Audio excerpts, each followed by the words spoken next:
Welcome to HTM On The Line. I'm your host, Bryant Hawkins Sr. This week's episode of HTM On The Line will focus on how to become an HTM professional. Whether you've just landed your first job or have been in the HTM industry for a few years or even decades, there is likely room for improvement in your professionalism. Before we get into this week's podcast, here's a word from our sponsor. Struggling with your current repair services? Totoscope, the leader in medical device repair, is a direct repair facility for flexible endoscopes, rigid endoscopes, surgical cameras, power instruments, and ultrasound probes. Give them a call today at 800-471-2255.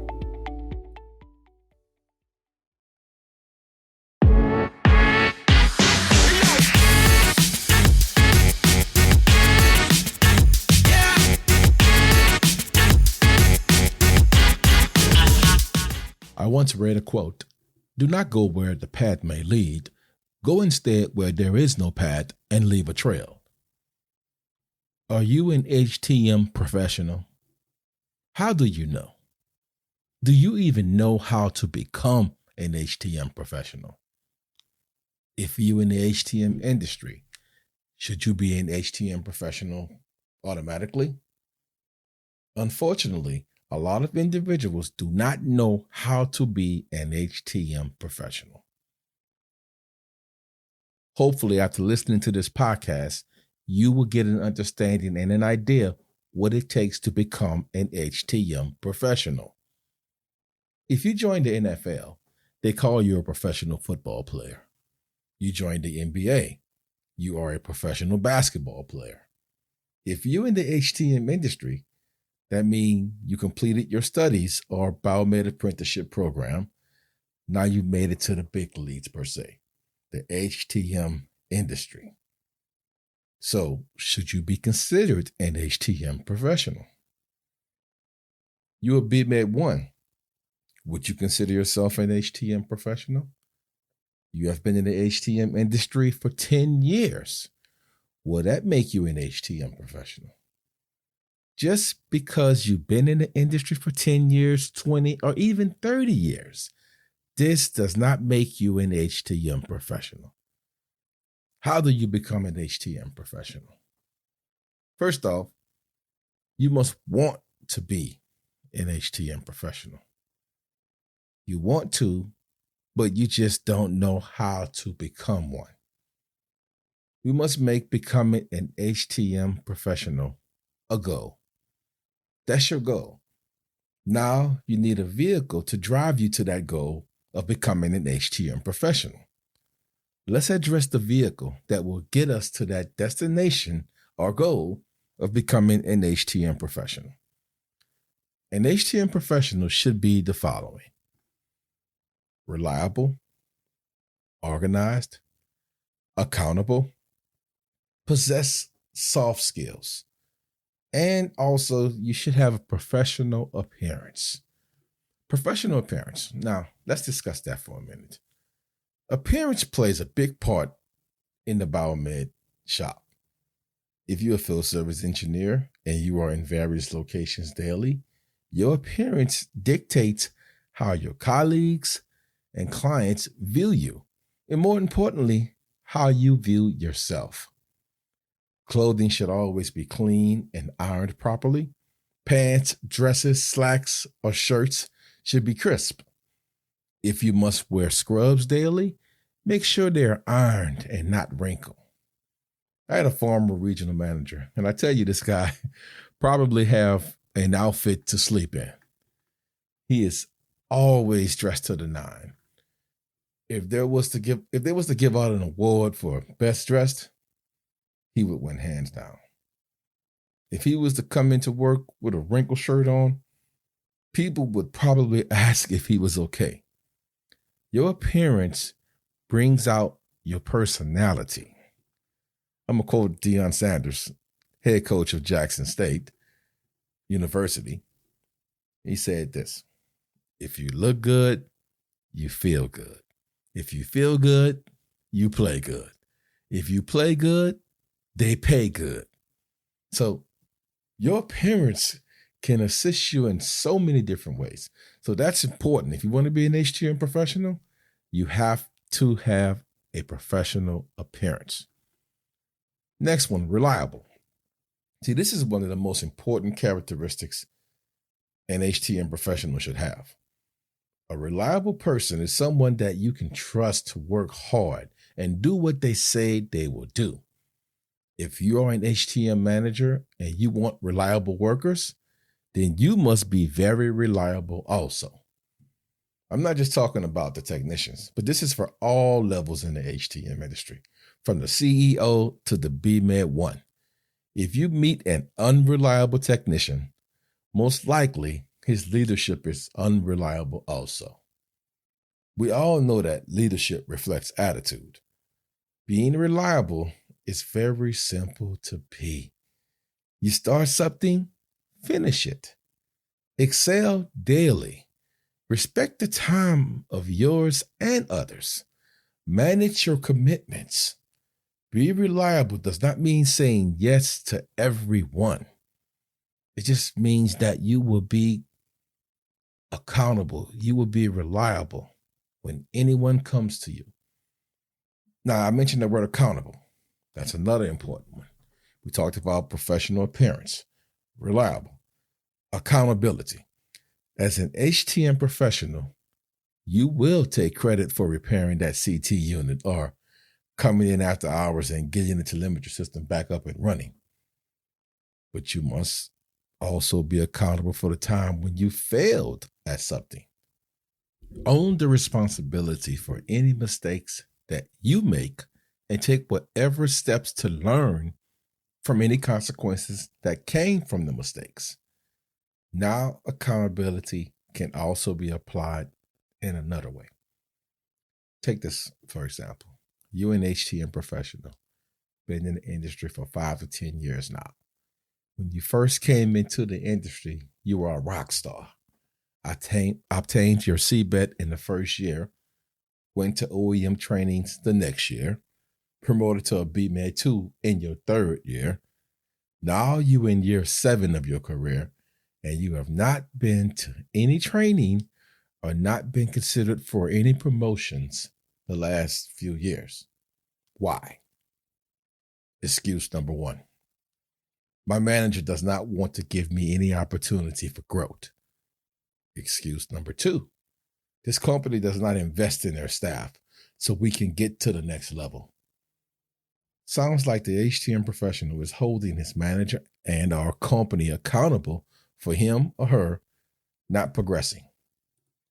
Instead of holding your manager responsible for your lack of professional growth, hold yourself accountable. Are you giving 120% effort every day? Not 100%, but 120%.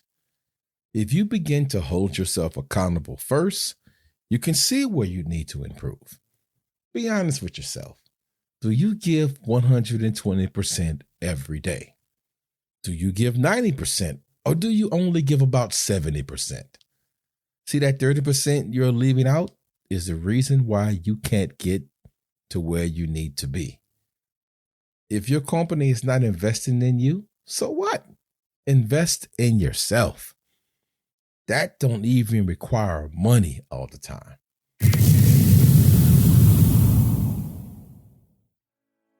Totoscope, a direct repair facility for flexible endoscopes, rigid endoscopes, surgical cameras, instrumentation, and ultrasound probes.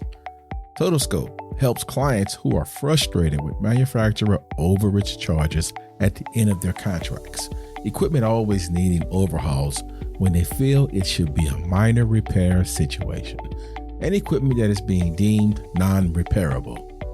Totoscope offers fully capitated service agreements, giving you the peace of mind that you will never see an overage charge at the end of your contract. Totoscope only repairs what is needed to bring your product back within OEM specification, avoiding overhaul situations unless absolutely necessary. Totoscope has a less than 1% non-repairable rate, helping clients with products that other third-party repair companies are unable to repair. Returning to the podcast. Answer these questions. How much time do you spend working on you? In the last year, what kind of investment have you made in you? When you go home from work, do you figure out how to maximize your skills? Everyone has 24 hours in a day. How do you use yours? If you miss a night out to hang with the guys or girls to make yourself a better HTM professional, you may say you're making a sacrifice. You're not sacrificing. You are investing in yourself. When you skip something fun to do something to help you grow as a professional, just know there is a reward coming. What sounds better? I'm investing in myself or I'm sacrificing a night out? If you're thinking you are sacrificing, it makes you feel empty. But if you keep in mind you are investing in you, it gives you a sense of fulfillment. Write down where you want to see yourself in the HTM industry and do what you must do to get it accomplished. Hold yourself accountable and declare to make a better career for yourself. A fourth and final way you can become a HTM professional if you utilize this skill: possession of soft skills. Sometimes people confuse hard skills for soft skills. Soft skills are hard to monitor, but hard skills are easy because it's specialized technical ability that can be proved. Soft skills are not easy to identify. Let's discuss a few soft skills that can help you in the HTM industry. Number one, emotional intelligence is one of the most important soft skills to have. You need this intelligence so you can psychologically connect with someone. Can you also modify your own mindset or actions? If so, that is another way in which you have control over your emotional intelligence. Another way, have the ability to handle pressure. Working under pressure is something COVID has put into our jobs daily. We have to be able to handle pressure situations that arise. Be a critical thinker. See, critical thinking, this is something young HTM professionals need to utilize. We need to think outside the box. Everything's not going to be black and white. Everything's not going to be handed to you on a silver platter. So you have to be a critical thinker and not just think of the norm. Think outside the box, and that will be an essential soft skill that can help you become an HTM professional. Communication. See, communication, it's mandatory to succeed at having this soft skill. If you want to be any type of HTM professional, you have to be able to communicate. And one way you can sharpen up your communication skills is making daily rounds in the hospital. That gives you an opportunity to communicate with the staff on a daily basis. Leadership. Leadership is very essential if you want to succeed both professionally, and it can help you also personally if you become a great leader. This will help you to overcome uncomfortable things that may arise if you can gain this soft skill. We just covered 4 ways that can assist you in becoming an HTM professional. If you work on your professional appearance, be reliable, hold yourself accountable, and improve on your soft skills, this will be a great place to start. Now, one of the main reasons some people are not HTM professionals is because they have never been exposed to what an HTM professional looks like. What an HTM professional do on a daily basis, or know from observing what drives an HTM professional. If I ask 10 people in the HTM industry, what made you get into this industry? Some will say school counselor, a friend, classmate, or this here is the most popular one, just happened by chance, and so on and so on. My son is in the HTM industry because he didn't know what else to do. So he joined the family business per se. My son has been exposed to HTM his entire life by way of me. Most people in life will join a profession they are probably exposed to by way of a relative, mentor, or from looking up to a celebrity or athlete. That can also apply to anyone wanting to become an HTM professional. What's your level of exposure when it comes to seeing what an HTM professional looks like? Your level of exposure can play a major part in your level of success in becoming an HTM professional. Hopefully, my podcast is giving you exposure to what an HTM professional should look like and motivate you to keep pushing to that goal of becoming an HTM professional. But just know, if you become an HTM professional, it will begin to put value in your name in this HTM industry. Is it important for your name to have value in the HTM industry? Absolutely. Your name needs value because it dictates your reputation, what others think of the one representing that name. So the way a name appears on a page or even the way it is pronounced is not what matters most. What truly matters is whom and what that name stands for in the minds and hearts of others.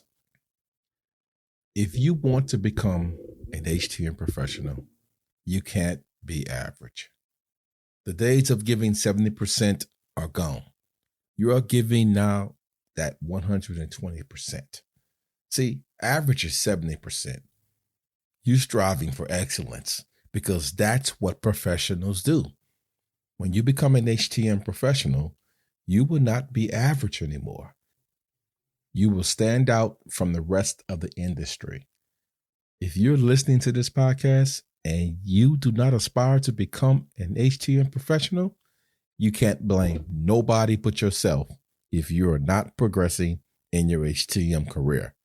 So take ownership of why you are not the HTM professional you want to be. Always remember this.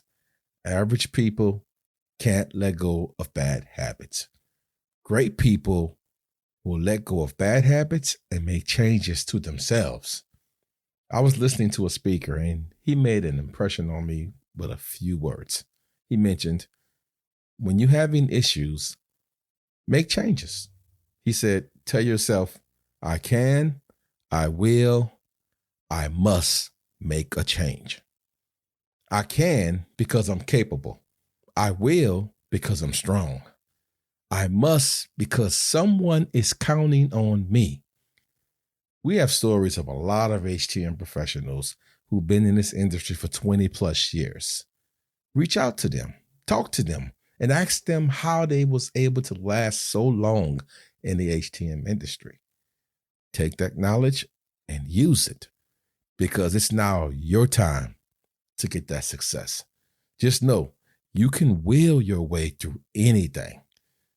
Just know, if you reach that goal of becoming an authentic HTM professional, it's a guarantee you will make an impression on someone else, and they will likewise become an HTM professional also. Now you are giving back to this industry that I love so dearly. As always, I will leave you with a quote. This quote is from Mark Twain. Keep away from people who try to belittle your ambitions. Small people always do that, but the really great make you feel that you too can become great. I want to thank you all for listening to this week's podcast. Please share this podcast on all your social media platforms. Until next time, be safe out there.